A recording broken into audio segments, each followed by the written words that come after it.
It's been a weekend to forget for Celtic, but we do have a huge week on the horizon, as we have the Champions League draw and of course the Glasgow derby.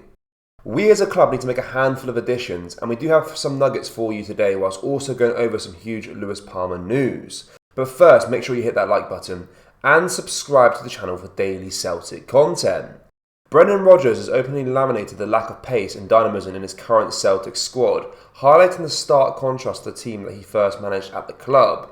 Following a disappointing 0-0 draw with St Johnstone, the Celtic boss pinpointed what he believes are deficiencies in the team's current setup, emphasising the urgency to address these issues. Rodgers said, "If you go back to the first time here, the team was fast and dynamic, got through the lines quickly, created and scored goals. This is what we'll eventually get to, but we're missing those certain profiles, so hopefully we can bring that into the squad and be a lot cleaner and a lot quicker in our play." These comments come at a time when Celtic have faced heavy scrutiny over their recent performances. Fans and pundits alike have questioned the club's transfer policy, and Rodgers himself has sent what some perceive as coded messages to the board regarding his involvement in the recruitment. The Irishman's statement appears to be a plea for urgency in the remaining days of the transfer window, subtly indicating that the squad needs specific types of players to fulfil his tactical vision. Rodgers seems focused on rebuilding a squad that can replicate the fast, dynamic style of play that characterised his successful first stint at the club. Celtic fans will hope the board heeds Rodgers' warning and acts swiftly to bolster the squad with players capable of bringing back the pace and creativity that have been hallmarks of the club's past successes. With European matches and the crucial derby looming, time is of the essence for a Celtic team seeking to regain its former glory. A deal for Honduran winger Palma to join Celtic has moved on rather swiftly since a word of it initially came about.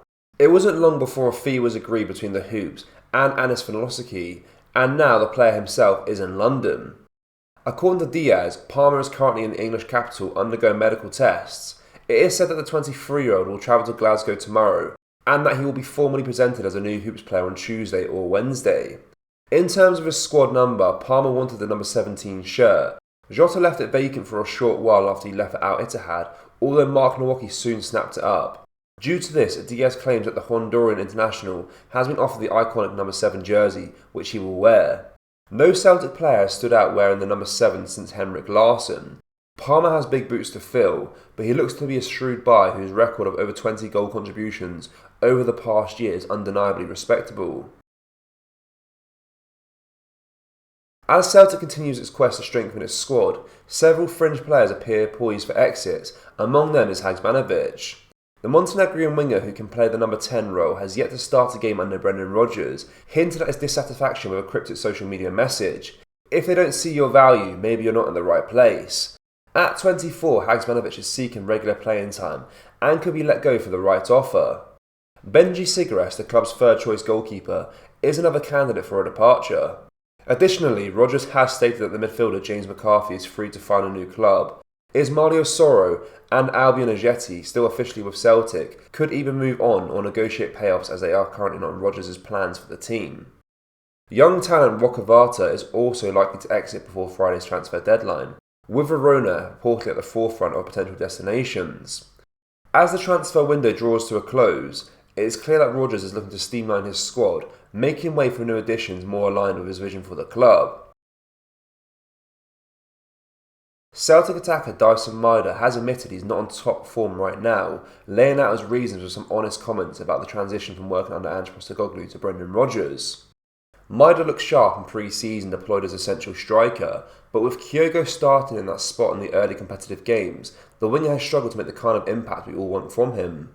The Japanese international has now been honest about this situation and says he's still getting used to what his new manager is asking of him. He said, "For the manager, it's obviously the second time at Celtic, but for me it's a new manager. We are trying to do new things, so individually as a team we have to adapt to a new style of play.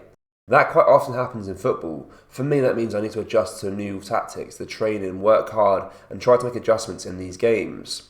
Personally I feel that the tactics of the previous manager are kind of instilled in my game, so obviously I have to change to the new style. However, the league has already started. You have to get the results as you apply to the new style. The team is working hard to be the best of ourselves right now. We just have to keep working hard to do that. Usually each player has to improve, and I include myself in that. My form is not the best yet." Solutions and adjustments need to be found quickly. Celtic can't really afford to get into an extended period of poor results, and form with Rangers ahead. Beyond that, it'll be about juggling domestic football, UEFA Champions League action. It's not going to get easier for Maeda or the rest of the squad. Rodgers also needs to reassess the situation and question whether he is asking too much too soon from this group of players. Right now the team seems caught between two errors, and as we know, clarity is needed to build consistency and momentum. Kenny Dalglish is expecting and hoping that Celtic pull the finger out in the closing week of the transfer window to start delivering the signs that Brendan Rodgers needs. Celtic have added many names to the manager's squad this summer, but few, if any, are outright improving on the starting 11, especially compared to last season. The boys' boss himself has admitted that the squad is in a weaker position, and fans are growing restless that the club simply aren't capitalising on their strong financial situation. Dalglish is now adding to the chorus of people who are saying it is time to take action, especially in the wake of the recent defensive injury crisis. He said in his Sunday Post column, Celtic find themselves in a position where they have a bit of work to do before the transfer window closes on Friday night. They would much prefer to have everything done and dusted by this stage, but that is not the case. Brendan, I'm sure, will have his own players in mind, and there will be targets identified by the recruitment department. It could well be that they look at a veteran type of player on a short-term deal or a younger player on loan from an EPL club for the season. Of course, if they identify the right type and he costs money, then the club is in a healthy financial position to make something happen. So I would expect Celtic to be prepared to react to this situation.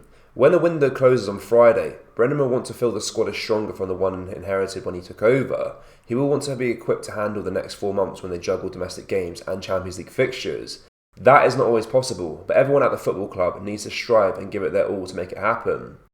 Central defence, left back, left wing, goalkeeper and midfield have all been cited as positions that need strengthening by fans or pundits in recent weeks. The latest reporting indicates that Celtic are targeting recruits in at least 4 of those positions. But that reporting and all these discussions need to now result in something tangible from the recruitment team at Celtic. The pressure is on to deliver this week because nobody will leave the club in any doubt about any failings this summer, having been in such a position of strength. It's all well and good having a lot of money in the bank, but it needs to be used wisely and for the betterment of the team on the park. Celtic fans, after the acquisition of Lewis Palma, how many more players do we need this summer? Let me know down in the comment section below. That brings us to the end of today's video, guys. Make sure you drop a like on this video and subscribe to the channel for more Celtic content. Remember, we have released our brand new Celtic t-shirts. We have a Brendan Rodgers Pope t-shirt and our Celtic Ultra t-shirts too. You can find them at celticapparel.com or just go down to the link in the description. Thank you, take care, bye bye.